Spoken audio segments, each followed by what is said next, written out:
Okay. I am Chriselle Shirtliff. I am from Denver, Colorado. I'm Abby Smith. I'm from Anchorage, Alaska. I'm Chantal Howard. I'm from Woods Cross, Utah. Hey, is this Mitzi? Okay. Say your name and where you're from. I'm from Pennsylvania. Yes, you're Mitzi from Pennsylvania. Okay, perfect. Okay. Um, so let's go through the questions. Having completed the book, how has your understanding and perception increased on the process of international policy and law? I was really interested to see just how much lobbying people do and kind of how the people with the money try to control the third world countries.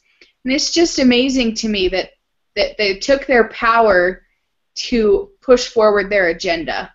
Yeah. Or like how much corruption. Like it was the very last end where like all of a sudden all of these extreme feminists stood up when they didn't even have a spot to begin with. You know, Mhm. and how the Speaker of the House admitted, yeah, I'm corrupt. I'm like, wait a second. I'm like, how fast did that happen and how did this happen? You know, like it was amazing. Yeah, I thought it was very frightening, actually, how little decorum or rules or, anything that was there. And it seemed to me that it was even void of what is the overall plan? Why are we even here? Yeah. Um,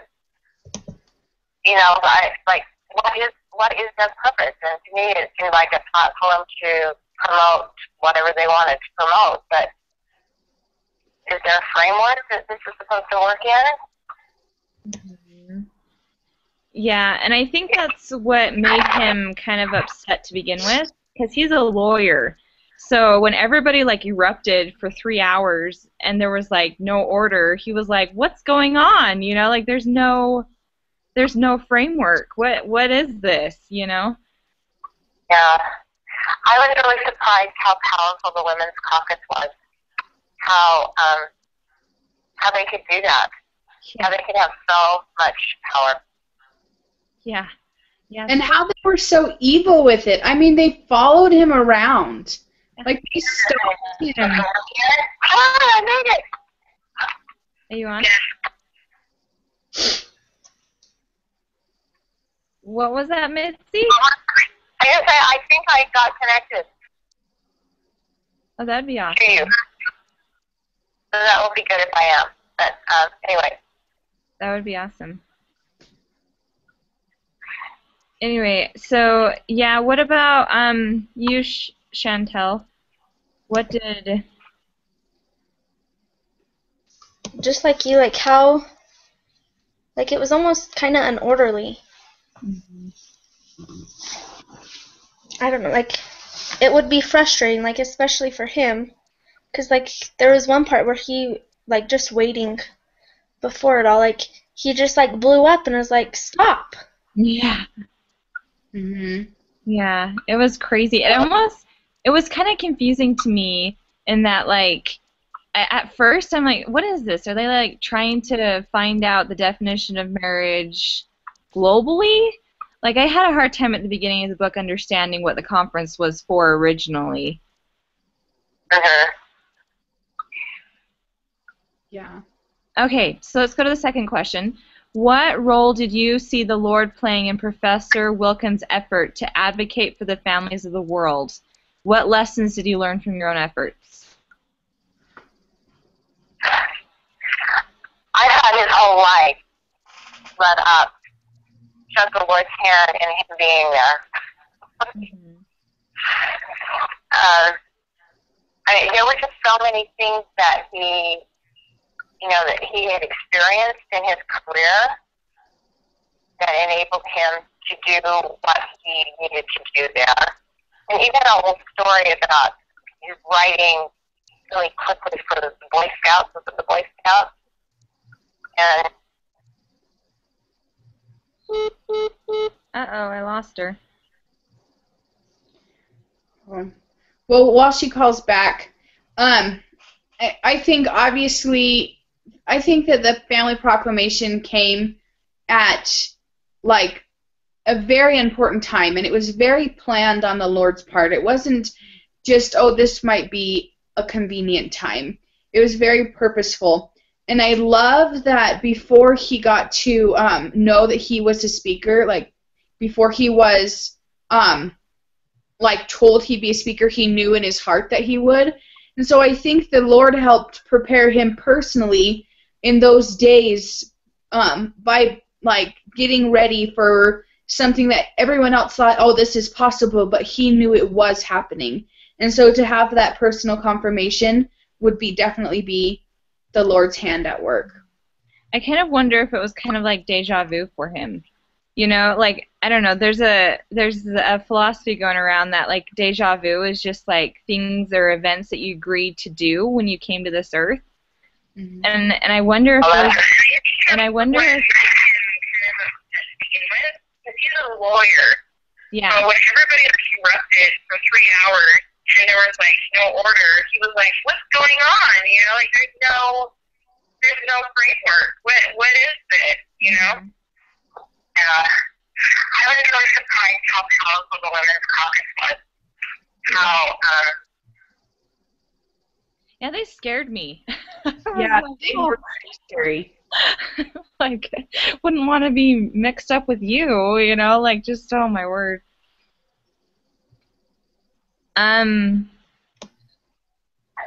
So One more thing before we move on to the next question, unless you were going to say something. Mm-hmm.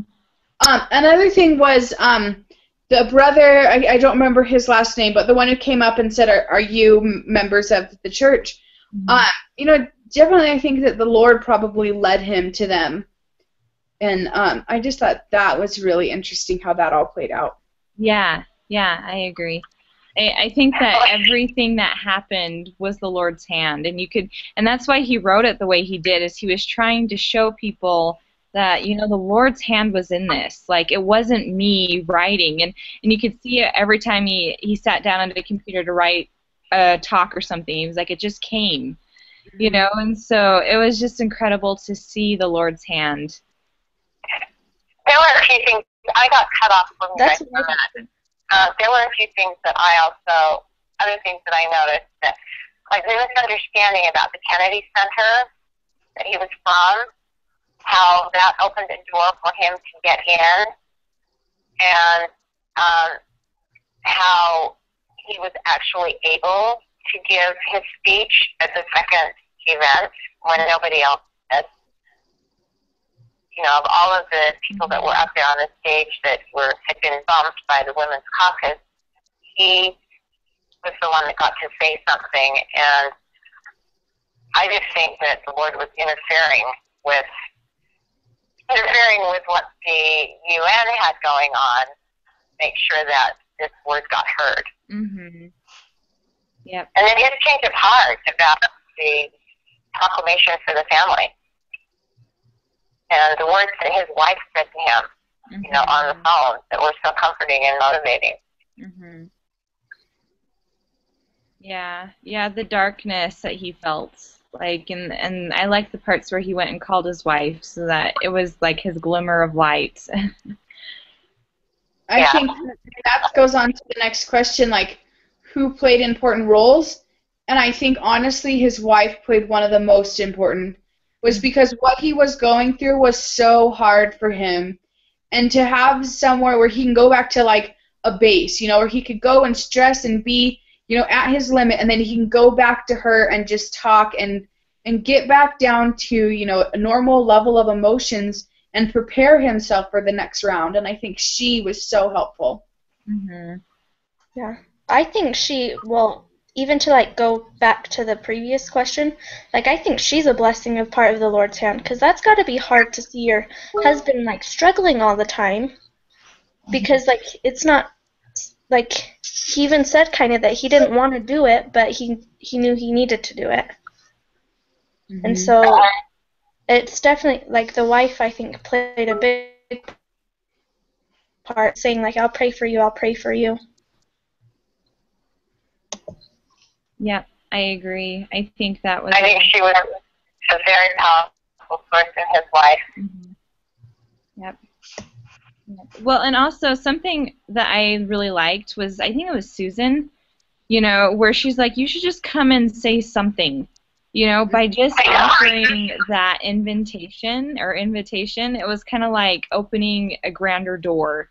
And I think that's a lot of how God works, is it's not these grand ways, it's just very subtle, like, hey, why don't you just come over and maybe say something, or and it's just like, okay, and then all of a sudden you're wrapped up into this huge process.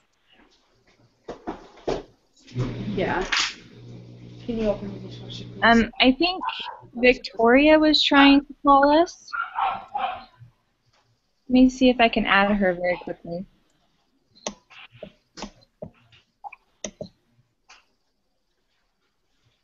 Oh.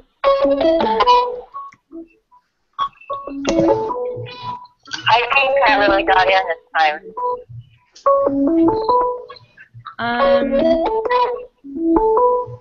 You are calling us.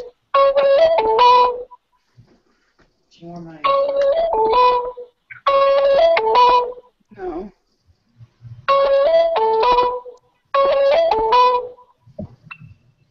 Huh. Is Mitzi no longer on the phone with you? No, she's still here, right? I tried to get in, but I can't get in. I did get to the right page, but I can't get in. No, I'm sorry. Oh, that's okay. This is working fine on the phone. Okay. Not really. What question are we on now? We are on question 4. Hold on, let me see something very quickly. Victoria just asked us how does she get in? Yeah, Victoria. Can you hear me? He and I are on the same. Oh. Can you hear them on the phone if I put the phone right here? Because I'm not connected to them either. Do you two know how to enter their call? Because maybe we could do that. If they start recording, then we could just enter their call. They're not on a recording call. They're on We're not on a recording. And let's not even deal with that then. No, we'll just deal with you audibly, because we don't want to end the call either, because then we don't want to end when you're doing. Okay. Maybe Victoria could call one of the other phones. Let me try to add her very quickly. What's her Gmail? I don't think I added her. What's your Gmail, Victoria?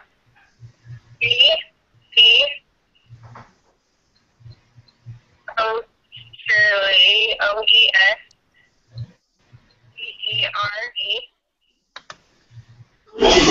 Yeah.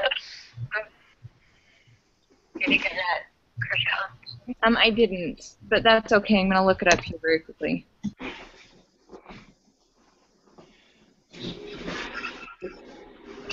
Okay, I found it. Okay, so are you gonna re-invite her? Yes, I'm gonna re-invite her. Mm-hmm. Okay. So Victoria, she's gonna send you another invitation, so you'll need to close out this one. So should I just be somebody?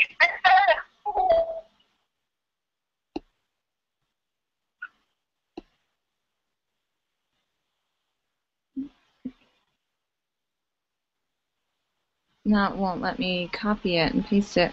Okay, well, let's just keep going because I know that Abigail has to leave.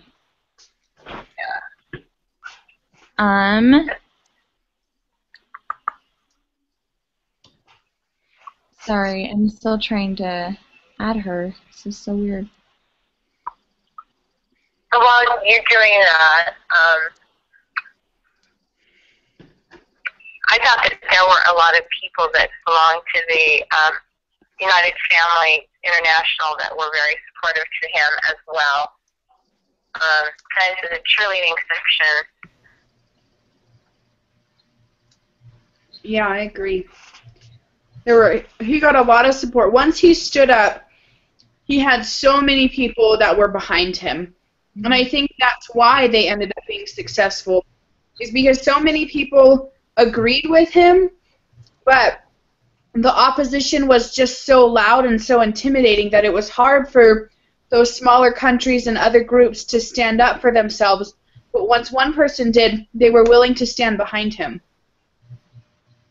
Yeah, I gave me a love when the Arab delegate came up to him and, put his arm around him and said, "Where have you been?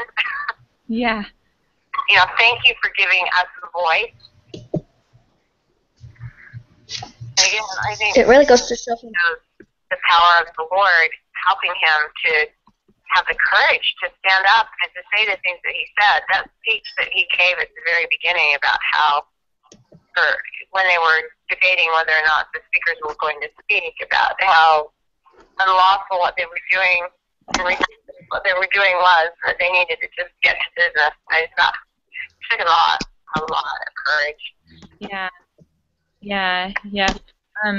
I think that some of the consequences and risks of minimizing or eliminating family and religion from public policy is like what we were hearing from the Women's Caucus, men should be destroyed, like crazy things, like families shouldn't be there, public should take care of our children, not families. Are they, listening to themselves almost? It's almost like they're setting themselves up to fail. I don't know. It's ridiculous. I know. It really was unreal, and I don't know how that can keep going on. Mm-hmm. Yeah. What about you guys, Chantel? Are we? I don't that surprised me too. Just going back to your having society raise your family, do you want them raising your chip? It just makes you think about yourself. Would you want your children being raised by that? The people just even suggesting that, it just doesn't make sense to me. No. It really is. It's almost just silly because it's yeah. I don't know anyone who would really want their child to be raised by something like that. What about you, Victoria? Well, yeah, I guess just kind of along the lines what she's saying is even if they honestly didn't want to have anything to do with raising their kids and just wanted them to, I don't know, have daycare provided for them and things like that so that they can go for their own selfish desires, it's just, I don't know, it's so crazy. Doesn't seem like they have any desire to protect our future generation at all, and all they care about is themselves and what they want. So I don't know. Mm-hmm. Yeah, they're very short-sighted, aren't they? Yeah. Yeah. I think it is also fulfillment of the prophecy of that men will be without hearts. They'll be heartless and feelings, because I think that these people are so, they even perceive, have those kinds of thoughts. It baffles me. Yeah, it's crazy. I agree. So, based on a sacred duty, what do you think we can do about it? Does the author implicitly or explicitly make realistic suggestions for ordinary citizens, as well as those in a position of power and influence, provide examples? Well, yeah, look at him, he was a lawyer, so he had some sort of position. But, going over to Istanbul, nobody knew him, there. And so just by him standing up and saying something, that proves to me that, I need to do the same. But also, there was a number of times where he didn't know what he was going to say, or where he was so intimidated or so full of fear that it took, calling his wife and praying and stuff to finally be able to talk or say the things that God needed him to say. I think the biggest initiative is just to take the first step, is to actually go. I think we have to be educated on the issues. He knew what they were talking about, and he had research and material to back up his position, and we have to do the same. I mean, we don't have to be lawyers, and we don't have to have professions, but we have to know what's going on in the world, and I think we do have to have an opinion on it and be willing to share our opinion. Mm-hmm. I think something that hit me so much was that it really was the truth that made a difference when he spoke the truth. And I think the world is starving for truth. And whatever realm we're in, even if we don't have all of the facts or know everything that's going on, whatever our realm is, whether we're in the PTA or, even in the church, in our neighborhoods, in the schools, wherever we are, I think we can make a profound difference by defending motherhood, families, children, and primarily the family, just defending the family. And I get back to reading the chapters that we were supposed to read for this week too. I really became aware that there are so many ways that families are not supported in businesses and in schools, and that in those places we can make a difference, even if we don't know everything. Yeah. I think the biggest thing, like, you just have to open your mouth. Sometimes it's so hard, but just open your mouth. Like, it's almost kind of like missionary work in a way. Like, I never served a mission or anything, but it's so hard, like, at first, I'm sure. Like, it's out of your comfort zone. Most of us just don't go up to people and start trying to share our knowledge with them, but like, the Lord blesses us when we do. Like, He fills our mouth with what we should be saying. Mm-hmm. Yeah, we just have I to. love how you said out of our comfort zone, because that's exactly what it is. The more we do it, I think the more comfortable we'll get. Mm-hmm. Yeah. Victoria, did you have something? Oh, I just said that he was blessed so much because he was willing. He didn't hesitate, and he was willing to stand up for the family. Mm-hmm. And I think that's just, the Lord will bless us if we're willing. Mm-hmm. Yep. Agreed. I think that is the main point, is that we have to be willing. Mm-hmm. He really did give himself to the Lord. Mm-hmm. Said, "Here I am. Do what you need to." And I loved how at the end he kept comparing himself to, like, Alma and, like, Captain Moroni. That made me so happy. I was like, I'm like, yeah. That was great.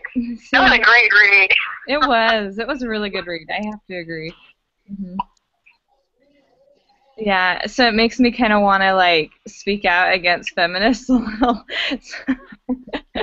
But it's hard because there's a lady in our Relief Society who's an extreme feminist. So it's sometimes difficult. Yeah. Let's just say our Relief Society is always fun. It is hard. What are our arguments? What can... I guess truth, really. Truth is what we really have. That's our biggest weapon. That's our sword. Yep. And the Lord talks about that in the Scriptures, and how powerful it is. Yep, I agree. And I like, and you use that truth you use research to prove that truth to people who need it, Yeah. Okay, so who would like to summarize? I can do that. Okay. I haven't done it in a while.